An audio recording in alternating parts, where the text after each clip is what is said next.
شدید گرمی کے دنوں میں پانی یا ڈرنکنگ اشیاء کو ٹھنڈا کرنے کی ضرورت ہوتی ہے، لیکن کیا آپ نے کبھی سوچا ہے کہ ہمارے مشروبات میں آئس ڈالنے کا خیال کس کو آیا؟ جب دنیا میں کسی کے پاس فریج نہیں تھا تو چیزوں کو کیسا ٹھنڈا کرتے تھے یا کھانے کو کیسے سیف رکھتے تھے؟ 1800 میں انڈیا کو امریکی آئس کیسے آئی؟ آئیں پہلے دنیا بھر میں آئس ہسٹری کو جانتے ہیں۔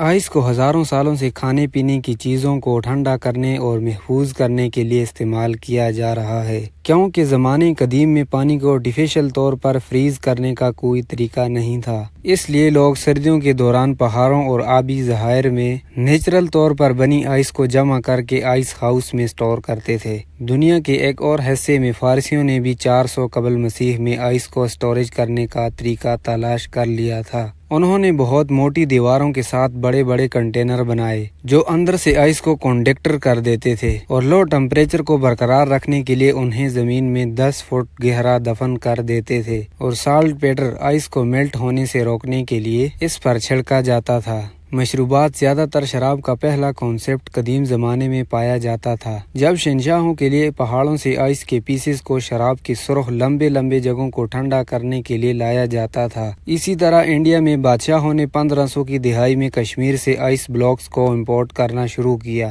وہ فروٹس کے جوس اور شراب کو فریز کر کے اسے گرمیوں میں مہمانوں کو انویٹیشن کے طور پر پلاتے تھے۔ ٹیوڈر بوسٹن US میں پیدا ہوا تھا۔ 1800 کی دہائی میں جب اس کے بھائی نے مذاق میں کہا کہ کوئی ان کے گھر کے ساتھ والے تالاب سے آئس لے کر گرم کنٹریز میں سیل کرے تو ایک اچھا بزنس ہوگا، ٹویڈر نے اس کمنٹ سے اتفاق کیا اور آئس کے بزنس میں آنے کا فیصلہ کیا۔ اس نے دوستوں سے پیسے قرض لیے اور 1806 میں اپنا پہلا آئس پیکج کیریبین آئی لینڈ پر بھیجنے کے لیے ارینجمنٹ کی، لیکن یہ پہلا موقع تھا جب لوگوں نے سنا تھا کہ کوئی آئس سیل کرنا چاہتا ہے، اور انہوں نے اس کی آئس اپنے شپس پر لے جانے سے کلیئر انکار کر دیا۔ ٹویڈر کو سفر کے لیے اپنے شپس بائی کرنے پر مجبور کیا گیا۔ افسوس کی بات تو یہ ہے کہ ٹویڈر جب آئس بلاکس لے کر کیریبین پہنچے تو کوئی بھی آئس خریدنا نہیں چاہتا تھا، کیونکہ یہ گرم جگہ پر رہنے والے لوگوں کے لیے ایک نیا کنسپٹ تھا۔ ٹویڈر کا پہلا پلان ناکام ہوا اور اسے شدید قرض میں ڈال دیا۔ ٹویڈر نے ہمت نہیں ہاری اور 1826 تک آل US میں آئس سیل سے اسے کافی سکسیز ملی، اور وہ ایک مشہور جاروس وائتھ نامی شخص کی سروس حاصل کرنے میں کامیاب ہوا۔ وائتھ کی ہیلپ سے ٹویڈر آئس کی کٹائی اور مزید کسٹمر حاصل کرنے کے عمل کو ماڈرن بنانے میں سکسیزفل رہا۔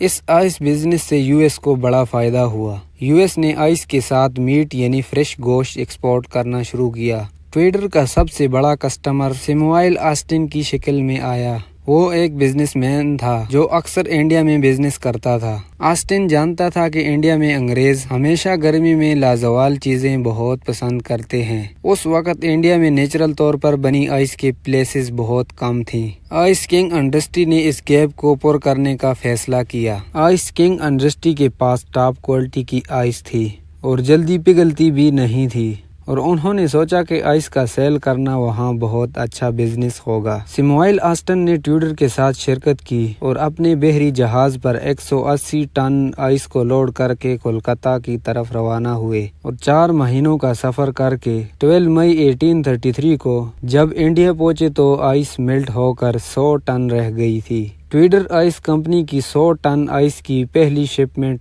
دھول سے بھرے گرم کولکتہ میں پہنچی اور 3 فنس فی پاؤنڈ سیل ہوئی، جو کسی بھی دوسرے آئس بزنس مین سے کافی سستی تھی۔ 1850 کی دہائی میں میساچوسٹس میں آئس کی کٹائی کی جا رہی تھی۔ امریکی سستی اور اچھی کوالٹی کی آئس کولکتہ میں سیل ہونے کی خبر ممبئی اور دلی تک بھی پہنچ گئی۔ انگریزوں اور امیر ہندوستانیوں، جن میں سے زیادہ تر پارسی، نے آئس کو سٹوریج کرنے کے لیے آئس ہاؤس بنائے، اور ہندوستان میں ٹویڈر کا بزنس خوب پھیل گیا۔